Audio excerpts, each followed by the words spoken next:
Welcome to Caesarea, where history comes alive.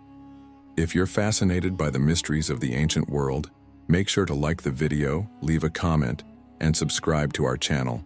Now let's uncover the secret of the pyramids. The pyramids of Giza, especially the Great Pyramid, are among the most iconic structures in human history.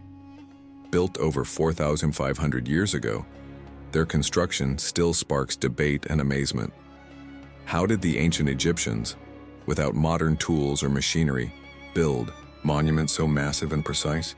Historians believe that tens of thousands of workers were involved, not slaves but skilled laborers who worked in rotating crews. They used copper tools to shape limestone blocks, and massive ramps, made of mud brick or stone, may have been built to haul stones upward. Some theories suggest they dragged the stones on sleds, pouring water on the sand ahead to reduce friction.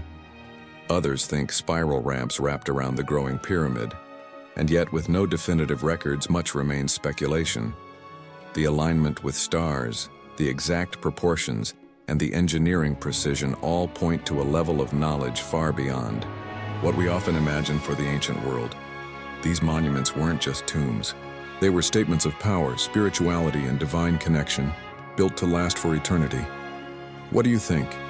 Were the pyramids built with forgotten technologies or pure human ingenuity? Let us know in the comments below, and don't forget to like and subscribe for more fascinating journeys into history. Thanks for watching. This is Caesarea.